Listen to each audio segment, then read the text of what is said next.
were airborne for just a moment, and we were really up in the air. We were really up in the air.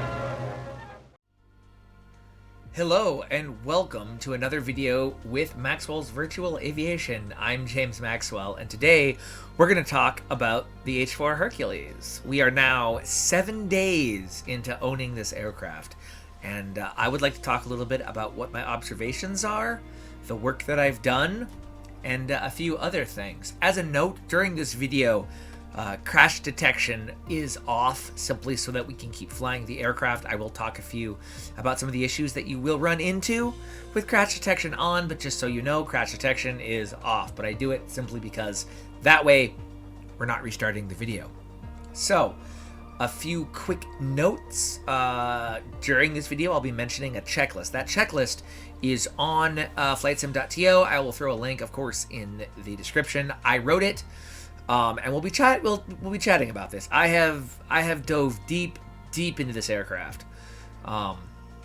A little bit of background: I've been interested in the Hercules since I was about 10 years old, and Yogi Bear and the Magical Flight of the Spruce Goose, and I have basically had it in the back of my brain ever since. I'm 41 now, so it's been a while. But with this aircraft coming out and things, it really kind of spurred me to get way more in depth with the aircraft than I thought was possible. So we're going to chat about some of the things that I noticed, some of the things I like, some things that, definitely are there, and things that could be improved. So yeah, that'll be cool.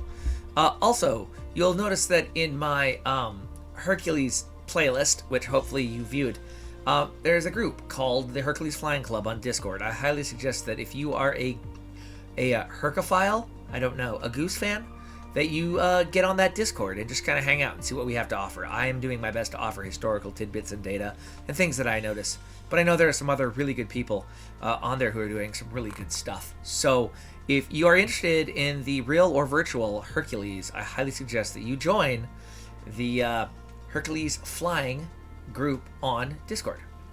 So let's get started and into the aircraft, and we will do that. A couple of things that I should note. I'm running a Hercules improvement mod that can be found at the Hercules Flying Group. I am running the Cold and Dark Hercules, which can be found on flightsim.to, and I'm running the Seaplane's first Pack 1 that was uploaded to flightsim.to, which gives me seaplane bases all over the world. So we're going to go to Long Beach here. First of all, let's do this here. We're going to go to Long Beach. One of the ones they gave us in this pack is, in fact, Long Beach. We are going to go here off of the Long Beach there. We're going to go down here. We are going to go to high-level clouds, and we're going to make it the morning. Like so. It'll be November, that's fine. Air traffic will be off. Alright.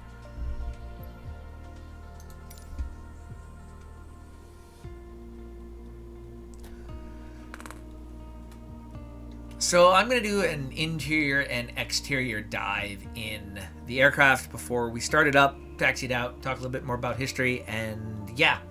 This is probably just going to end up being kind of a rambling video. I'll do my best to edit it down, but the purpose of this video is for me to talk about the Hercules. So if you want a more succinct one, let me know in the comments, and I will try to share some of my knowledge and information that I have in a more succinct manner. But this is just, I want to talk about all the stuff that I've been doing.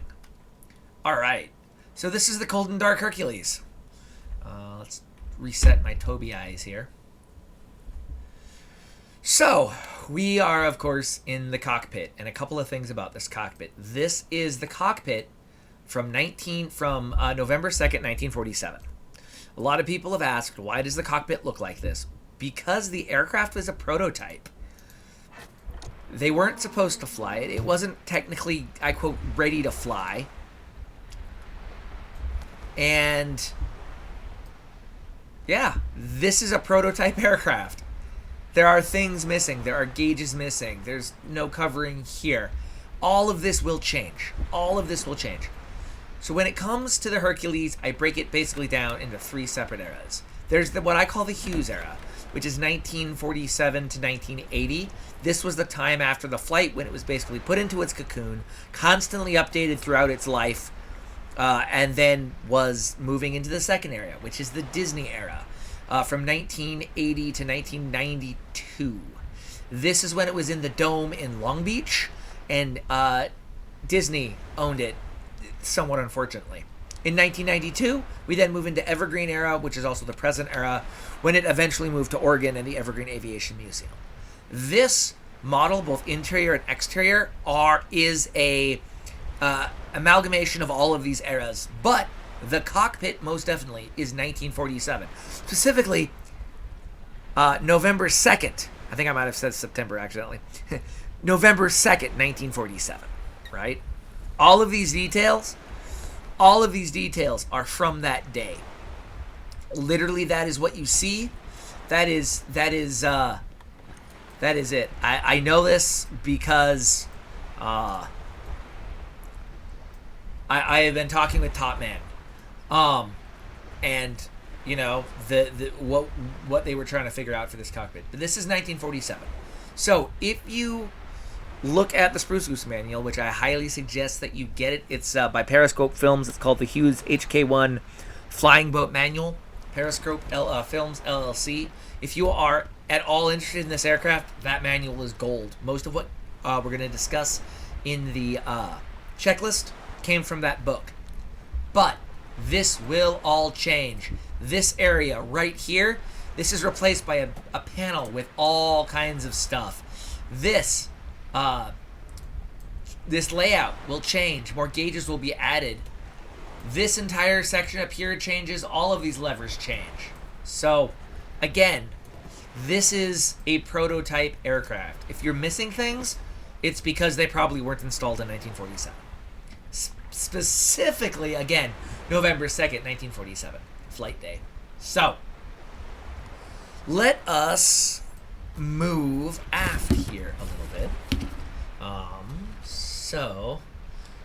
One of the cool things I learned is that if I hold my right mouse and then I use my Xbox controller, I do play on PC, but I do have an Xbox controller for various reasons, then I can move around much better. All right, Flight Engineers panel. Again, this is what you see in 1947. The layout of these are not the layouts that you see in McMinnville today. They're not. All right. This was very different than what eventually would end up being the Flight Engineers panel on the aircraft as it stands today. So when you see photos and they're different, that's why. If you hear noises in the background, I'm running FS Realistic, so that's what you're hearing. But yes, this is not the same panel you'll see in McMinnville today because it's different. Let's move back here. This is pretty much as it was in 47 as well. I don't know. Have you guys found the Evergreen Easter egg? Coffee urns, also installed. And then those are the APUs, 2 of them, a big deal. I wrote about them. I believe in my cold and dark start, which is we're gonna run through that today. Radio operators panels, right? And again, very Spartan. Again, prototype aircraft. Understanding too that throughout its life it would be put into flight ready position in a ready state as she appears today, with all of the systems that were included. The autopilot, more engine instruments, all of that would be eventually added, and it would work. That's something I think people forget, is that when Howard put in all of the other systems for the aircraft, they worked. The aircraft was literally ready to go at any time that he wanted to. So all of those systems would have been tested. The engines were run up once a month. I mean, it is a time capsule as far as being a piece of aviation history that was ready to go right up until Howard's death. So,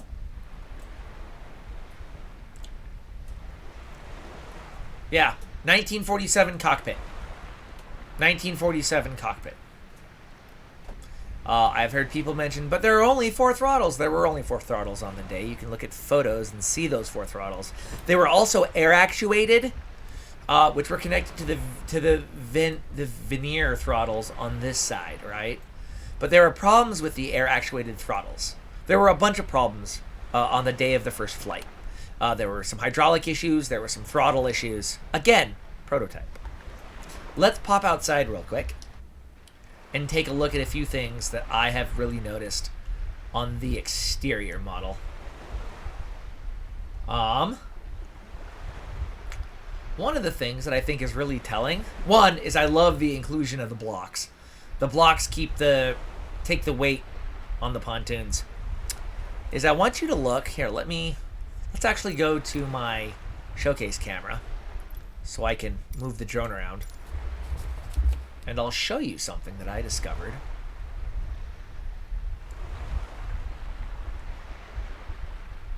That I thought was very interesting.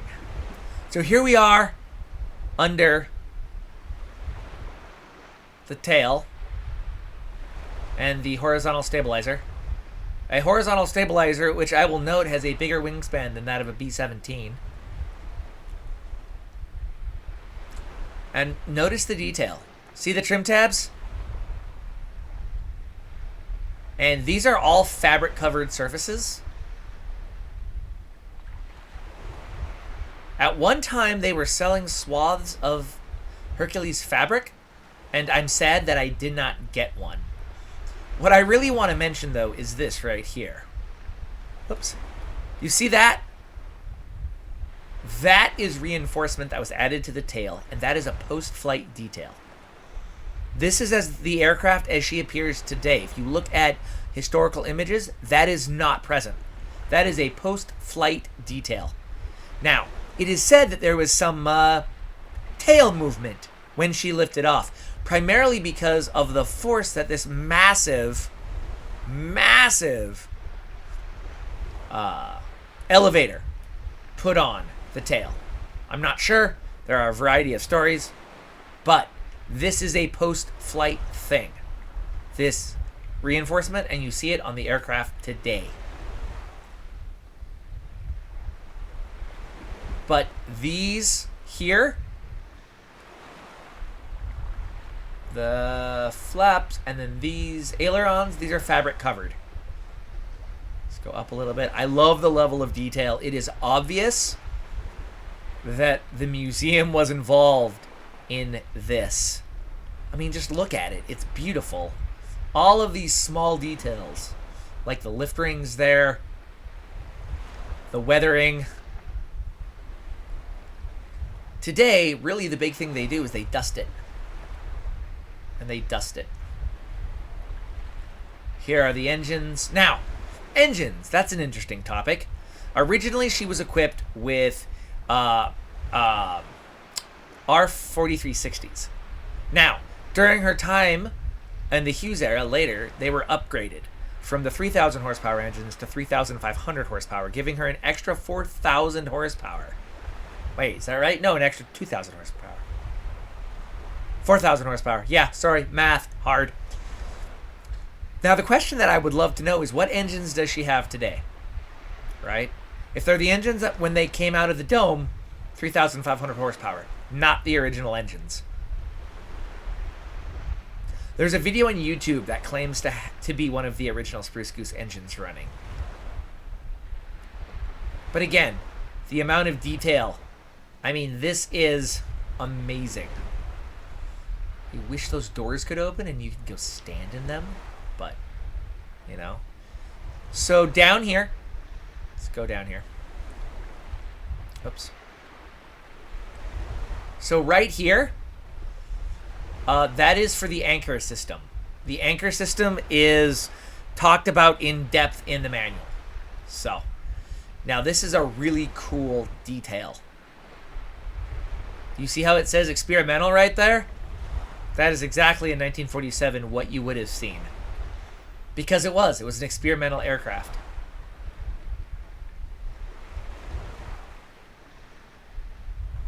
The cockpit, everything. It looks so good. So good.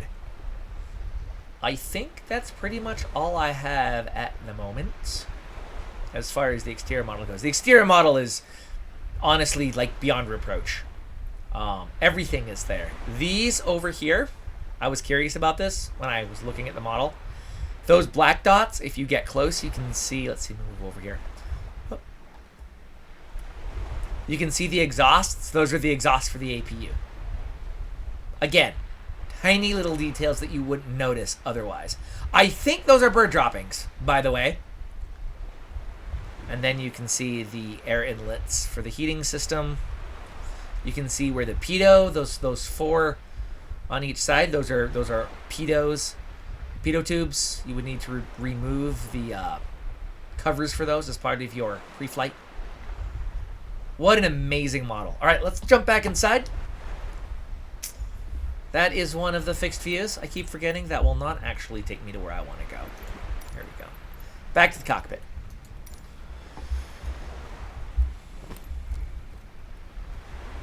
So yeah, as it would have appeared in 47. Sorry, wrong button pushes. Talking and at the same time.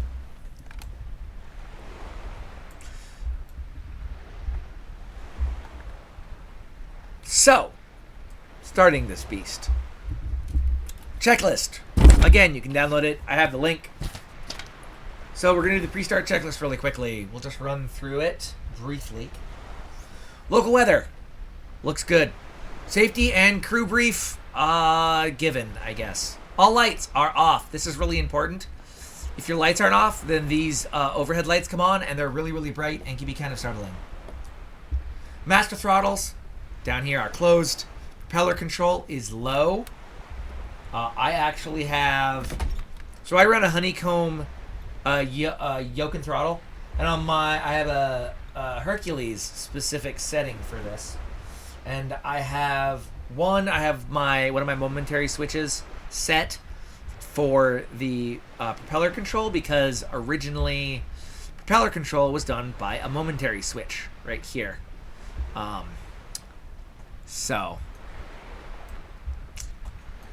And you can see it there, so I wanted to duplicate that, but I also have it on a set of levers in the Honeycomb.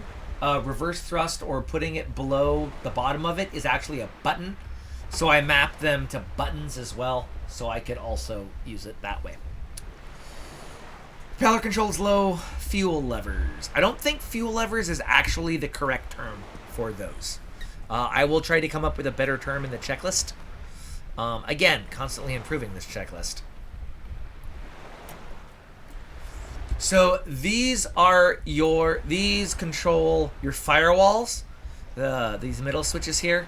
If you zoom in, you can actually see it's the firewall. These go to the engines. These are all set to normal right now. You can't touch them, but they would be closed. Opening those would be part of it. There is all kinds of hydraulic stuff you would have to do in order to set this aircraft up to take off. That's probably the longest part of the checklist, but we don't have to worry. The only things that works on this panel are your tank valves, and these are tank valves for your wing tanks. Those can go on. These are your hull tanks. They can all go on.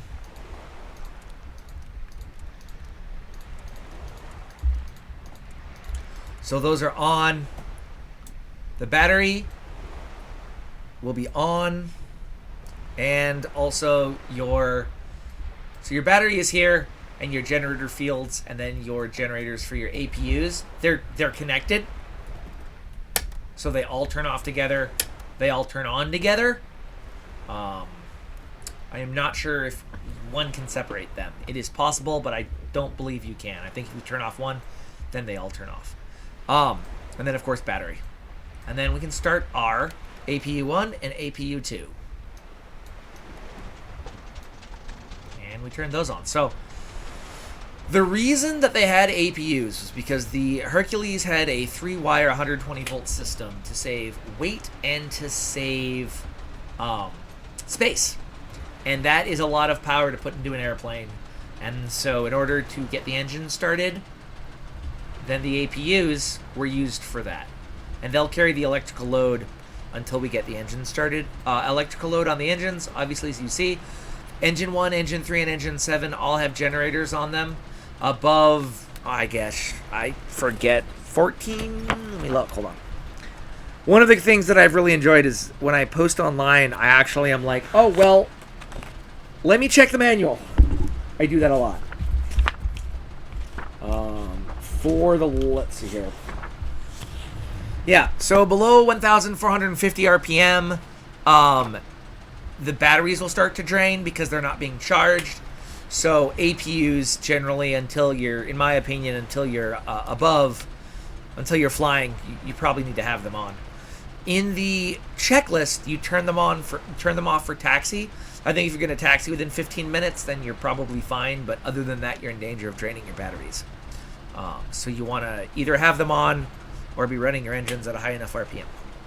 And that completes pre-start check. We'll get our engines started here. We'll get taxiing. Again, please note that crash detection is off. So, start. Cowl flaps. The checklist will say open and neutral. What that means. Let me zoom out. You can see our cowl flaps up here. What that means is that what I'll do is I'll go through and I'll open each one of these. So down is open, open, open, and open, and then I will go back through and I will turn them to neutral. So you can see all of our cowl flaps are now indicating open. And then I'll go back and I will put these to neutral so that if I open or close I close them again, I only have to click once. The starting sequence I use is 5, 6, 3, 4, 7, 8, 1, and 2. The reason I do that is that way it doesn't yaw so badly on takeoff.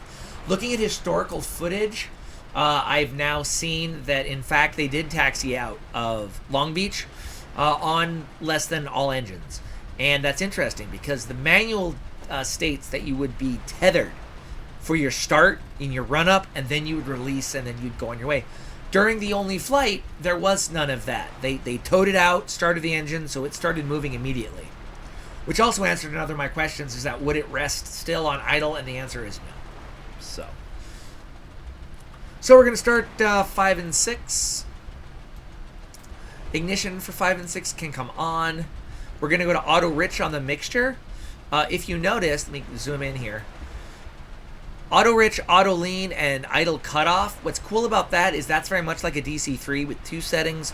Auto rich, auto lean. It would be awesome if that was actually modeled on this aircraft, because auto rich is your takeoff climb, and then in cruise you go to auto lean, just like you would in a DC-3. So that's a really interesting detail. Then I can come over here to my engine start. I'm going to start. The starters were direct starters. With power being provided by the APU. My starter's going to come on, then I'm going to prime the engine, and once the engine runs on prime, I would release prime, but that's not how it's set up. So to simulate that, what I'm doing is I'm having the engine start first and then prime second. So starting 5 and 6. There's the starter. I'm going to prime the engine, and you can hear it start. Due to the fact we're in a crowded anchorage, I'm going to go ahead and start 3 and 4. Ignition can come on. Auto rich on the mixture. Start 3 and 4. And we'll prime them. Once they run on that, we'll release that. Let's pop outside real quick. So now you can see the engine's running, the cowl flaps are open, and we're just barely starting to move. We are in low RPM right now, so we're not moving very fast, but we are moving.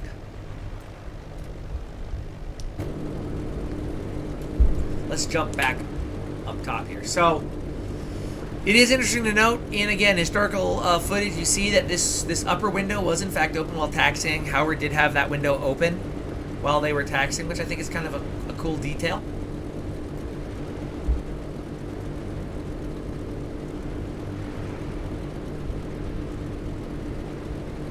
Now, warm-up on these engines, according to the manual, is 800 RPM. They idle at about 600 RPM, or about 700 RPM, so you just need to advance just a little bit in order to get that up to 800 RPM. We'll actually start the other engines, and we'll go over and do that. Normally what I'll do is I'll just move my head a little bit, basically start from the captain's seat. We're going to start 7 and 8, and then 1 and 2. So ignition, mixture, start, and prime. There we go. We can hear it starting there, and then we'll do the same thing. Ignition, mixture, start, and prime.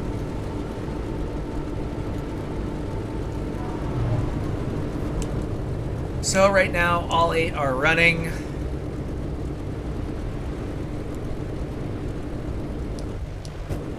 There we go. And I will advance these to warm up. There's actually a warm-up sequence, but we're not going to get there quite yet because we're actually going to be in the taxi sequence.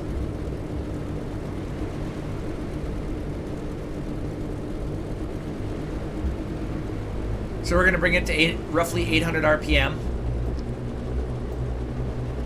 Actually, we're a little high. We're closer to 1,000 right now. Drop that just a little bit. Get that to 800. We're going to need to move because there's an island in front of us. So one thing you need to be aware of is that while turning, this thing will run into the water and crash. It's a constant problem. It's the hardest thing that I do is taxi this aircraft. A couple of things that I've picked up, and then I think we're probably going to wrap this video up. I might do a continued video later on what happens after this, but we're going to... What I like to do is if you look at this set of the manifold pressure, I like to have that at the 9 o'clock position. If I put these motors into the high setting, basically, we're going to do that real quick here. And I advance my manifold pressure to be at the 9 o'clock position, which looks kind of like that. That gives me almost exactly 1,600 RPM. And I can start our turn, right? I need a little bit more on that side. There we go.